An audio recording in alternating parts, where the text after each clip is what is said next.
गृहमंत्री अमित शहांनी गेल्या आठवड्यात रायगडावर येऊन छत्रपती शिवाजी महाराजांना अभिवादन केलं होतं। परतीच्या प्रवासात शाह दुपारच्या जेवणासाठी सुनील तटकरेंच्या घरी थांबले होते। त्यासाठी मोठा शामियाना उभारण्यात आला होता, तर त्यांच्या ताफ्यासाठी 4 हेलिपॅड तात्काळ तयार करण्यात आले होते। शहा यांच्या स्नेहभोजनासाठी सरकारी तिजोरीतून 1.5 कोटी रुपयांचा खर्च झाल्याचा धक्कादायक आरोप सामाजिक कार्यकर्त्या अंजली दमानिया यांनी केला होता। त्यानंतर आता स्वाभिमानी शेतकरी संघटनेचे प्रमुख राजू शेट्टी यांनीही यावरूनच सरकारवर निशाणा साधलाय।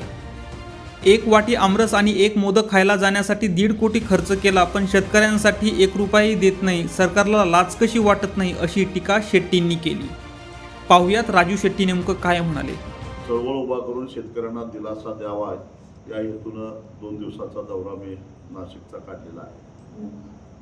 मध्यंतरी विधान भवनाच्या दारात आम्ही कांदा पिकवून कांद्यावरचं निर्यात शुल्क केंद्र सरकारनं मागं घ्यावं यासाठी आंदोलन केलं। आम्ही सगळे तुरुंगात गेलो। उशिरा का होईना सरकारला शहाणपणा सुचला, परंतु हा शहाणपणा फार उशिरानं सुचला। एकतर यावर्षी कांद्याचं उत्पादन वाढलेलं आहे, उत्पन्नही वाढलेलं आहे, उत्पादन खर्च मात्र कमी झालेला नाही। अशा परिस्थितीमध्ये योग्य वेळी जर का सरकारनं निर्यात शुल्क मागे घेतलं असतं तर मोठ्या प्रमाणामध्ये कांदा निर्यात झाला असता आणि शेतकऱ्याला चांगले पैसे मिळाले असते। त्याचबरोबर कांदा उत्पादकांना दिलासा मिळाला असता आणि जे सरप्लस उत्पादन होतं त्याच्यावर नियंत्रण करता आलं असतं। वेळेवर कांदा निर्यात शुल्क कमी न केल्यामुळे आता कांद्याचे भाव पडलेले आहेत। ही जबाबदारी सरकारची आहे, चूक सरकारची आहे। त्यामुळे सरकारनं ही जबाबदारी स्वीकारावी आणि क्विंटलला 1500 रुपये आता शेतकऱ्याला अनुदान द्यावं। नाफेडच्या खरेदीवर आमचा अजिबात विश्वास नाही आणि नाफेडनं जर खरेदी करायचं असेल तर बाजार समितीमध्ये येऊन खरेदी करावं।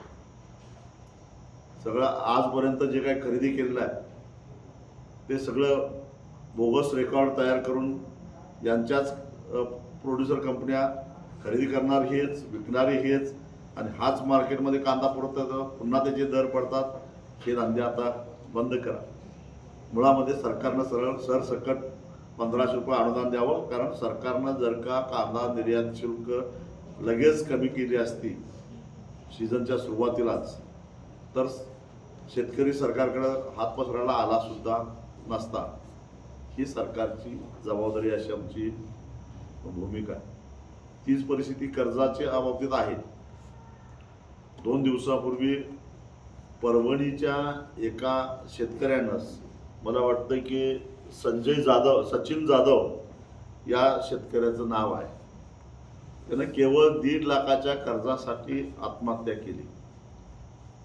या सचिन जाधवनं आत्महत्या केल्यानंतर संध्याकाळी लगेच त्याच्या पत्नीनं सुद्धा आत्महत्या केली। तिच्या पोटामध्ये 7 महिन्याचा गर्भ होता। म्हणजे ज्यानं अजून जग सुद्धा बघितलेलं नव्हतं त्या मुलाला सुद्धा जीव गमवावा लागला। खरं तर सरकारला लाज वाटली पाहिजे, कारण सुनील तटकरेंच्या घरी 1 वाटी आमरस आणि 1 मोदक खाण्यासाठी देशाचे गृहमंत्री गेले आणि त्यासाठी स्पेशल हेलिपॅड करावं लागलं। त्यासाठी 1.5 कोटी रुपये खर्च झाला। म्हणजे 1 वाटी आमरस आणि 1 मोदकाची किंमत 1.5 कोटी, त्यासाठी तेवढा खर्च करायची तयारी आहे। पण इथं सचिन जाधवला मात्र 1.5 लाखाच्या कर्जासाठी बायको सहित लहानग्या बाळाचा सुद्धा जीव द्यावा लागला। जरा तरी काहीतरी वाटलं पाहिजे। या सरकारनं आम्हाला सांगितलेलं होतं की महायुतीचं सरकार पुन्हा आलं तर शेतकऱ्याचा 7-12 कोरा करू, पण 7-12 कोरा नाही झाला। त्याचबरोबर त्यांनी दुसरंही आश्वासन दिलेलं होतं जाहीरनाम्याद्वारे, शेतकऱ्याला हमी भावाच्या वर 20% अनुदान देऊ। यांच्या आश्वासनाचा हिशोब केला तर महाराष्ट्रामध्ये शेतकऱ्यांनी जो सोयाबीन विकलेला आहे तो हमी भावापेक्षा किमान 1200 रुपये क्विंटलला कमी किमतीमध्ये विकलेला आहे। महाराष्ट्रामध्ये सरकारशिवाय इतरत्र मार्केटमध्ये विकलेल्या सोयाबीनचा जर हिशेब केला तर जवळपास 8,500 कोटी रुपये हमीभाव न मिळाल्यामुळं शेतकऱ्याचं नुकसान झालेलं आहे.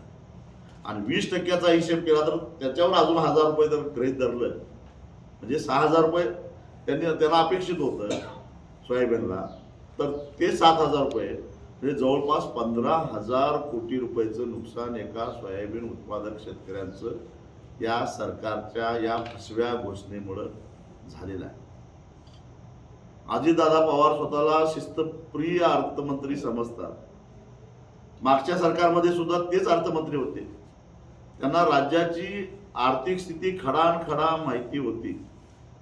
मग त्याने महायुतीच्या नेत्यांना का सावध नाही केलं की आपण नाही 7/12 कोरा करू शकत?